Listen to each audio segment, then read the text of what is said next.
कहीं लग रहा है 52 वीक हाई, तो कहीं कहीं लग रहा है ऑल टाइम हाई, और कहीं कहीं आप देखोगे तो 52 वीक लो भी लग रहा है।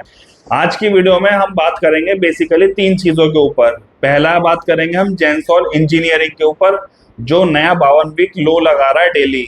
उसके बाद हम बात करेंगे गोल्ड के ऊपर, जिसने आज फिर से अपना न्यू ऑल टाइम हाई लगा दिया है। और साथ ही साथ हम बात करेंगे बैंक निफ्टी के ऊपर, जिसने आज फिर से अपना न्यू ऑल टाइम हाई लगा दिया है। तो हेलो एवरीवन, आई होप आप सब लोग अच्छे होंगे। पिछले कुछ दिनों में जो मार्केट ने वन साइडेड रैली दी है, उसका आनंद हर किसी को आ रहा होगा। ज्यादातर स्टॉक्स में एक अच्छी तेजी हम लोगों को देखने को मिल रही है, और बेसिकली जो तेजी आ रही है वो आ रही है बैंक सेक्टर में। बैंकिंग सेक्टर में जो तेजी है वो एक एक्स्ट्राऑर्डिनरी तेजी है, जो आई है सरकार के रेट कट के बाद।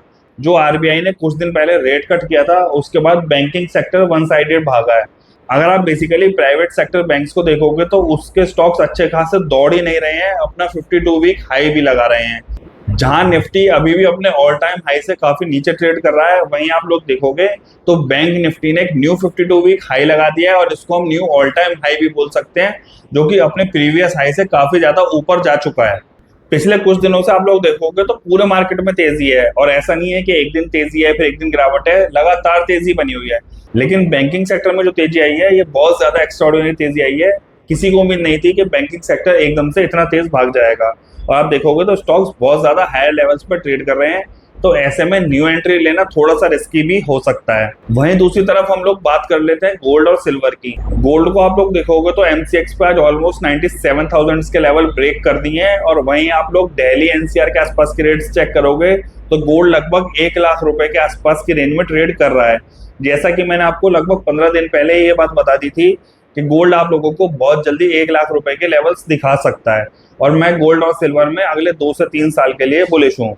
वहीं सिल्वर का प्राइस भी आप देखोगे तो लगभग गोल्ड को मैच कर रहा है, और सिल्वर भी आज लगभग 97,000 के आसपास की रेंज में ट्रेड कर रहा है। अगर आप मेरे से पूछते हो तो मैं आप लोगों को अभी भी यही बात बोलूंगा, आप गोल्ड और सिल्वर में बाय ऑन डिप्स करके चल सकते हो, अगर आपका व्यू 2 से 3 साल का है तो। और मैं इस टाइम आप लोगों को दोनों में ही वन टाइम इन्वेस्टमेंट करने के लिए बिल्कुल नहीं बोलूंगा, क्योंकि गोल्ड और सिल्वर लास्ट कुछ दिनों में बहुत ज्यादा तेज ऑलरेडी हो चुका है। तो ये भी हो सकता है कि यहाँ से आप लोगों को छोटा मोटा करेक्शन भी देखने को मिल जाए। लेकिन अगर आपका व्यू 2-3 साल का है तो आप बाय ऑन डिप्स को फॉलो कर सकते हो। और मैंने आप लोगों को लास्ट वीडियो में पूरा एक्सप्लेन भी किया था कि मैं गोल्ड और सिल्वर पे क्यों बुलिश हूँ। तो जिन लोगों ने वो लास्ट वीडियो नहीं देखा है, वो जाके मेरी लास्ट वीडियो को चेकआउट कर सकते हो। और अब बात कर लेते हैं जेंसॉल इंजीनियरिंग की। जेंसॉल इंजीनियरिंग एक ऐसा स्टॉक आया है बहुत टाइम बाद, जिसने काफी सारे इन्वेस्टर्स को निराश किया है।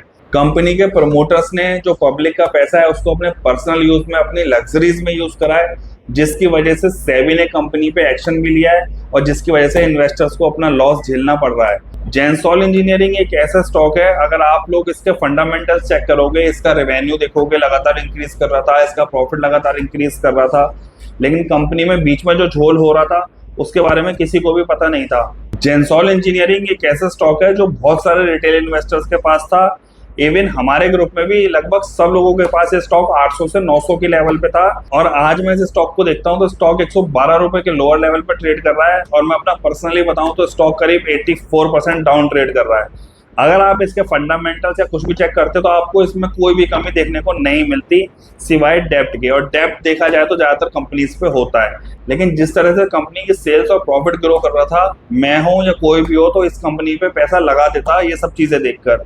तो ऐसे में एक रिटेल इन्वेस्टर क्या देखकर पैसा लगाएगा और किस बेसिस पे पैसा लगाएगा, ये कैलकुलेट करना बड़ा मुश्किल है।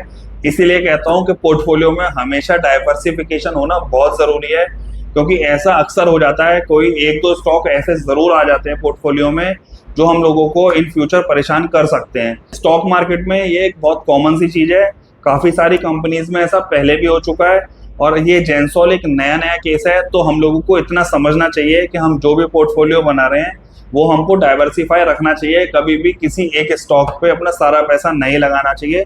ये सीख आज लोगों को जेंसॉल से मिल गई होगी। अभी स्टॉक लगातार लोअर सर्किट पे चल रहा है, इसको बेच भी नहीं सकते, और स्टॉक लगभग अपने हाई से 84-85% का हम लोगों को करेक्शन दिखा भी चुका है। तो यहाँ बेच के भी हम लोगों को क्या ही मिलने वाला है अब इसमें। ये तो एक तरह से स्टॉक खत्म सा ही हो चुका है। मेरे हिसाब से सेबी को इस पर कुछ ना कुछ एक्शन लेना चाहिए। जो रिटेल इन्वेस्टर्स का इतना बड़ा लॉस हुआ है उसके बारे में सेबी को सोचना चाहिए और कंपनी पे सख्त कार्रवाई करनी चाहिए। बाकी जो होना था वो हो चुका, आगे बस हम लोगों को इससे सीखना चाहिए कि हमें कभी भी एक ही स्टॉक पे ज्यादा पैसा नहीं लगाना है। जो होना था वो हो चुका है, उसको अब हम बदल नहीं सकते, लेकिन इससे हम लोग सीख जरूर ले सकते हैं। बाकी ओवरऑल मार्केट की बात कर लें तो पिछले कुछ दिनों से मार्केट लगातार बुल रन में ही चल रहा है। तो आप लोग अब इस लेवल पे एकदम बाइंग की जल्दबाजी मत करना। पिछले दिनों स्टॉक्स जो मैंने आप लोगों को केन्स, पीजी और डिक्सन बताए थे, सब में एक अच्छी तेजी हम लोगों को देखने को मिली है। और बाकी साथ साथ अदर स्टॉक्स भी बहुत अच्छे खासे तेज हो चुके हैं। तो जिनके पास स्टॉक्स पड़े हैं, जिन्होंने कुछ दिन पहले लिए थे, वो आराम से होल्ड करो। लेकिन इस लेवल पर एकदम बाइंग करने की जल्दबाजी मत करना। मार्केट कहीं ना कहीं आपको थोड़ी बहुत डिप जरूर देगा, मार्केट एक साइड ऊपर नहीं चला जाएगा। तो फोमो में आके हायर लेवल्स पे स्टॉक्स को ऐड करने की गलती मत करना। देखते हैं अगले कुछ दिनों में एक तेजी सस्टेन करती है या मार्केट यहाँ से वापस फिर एक छोटी सी डिप हम लोगों को देगा। तो मिलते हैं अगली वीडियो में। राम राम।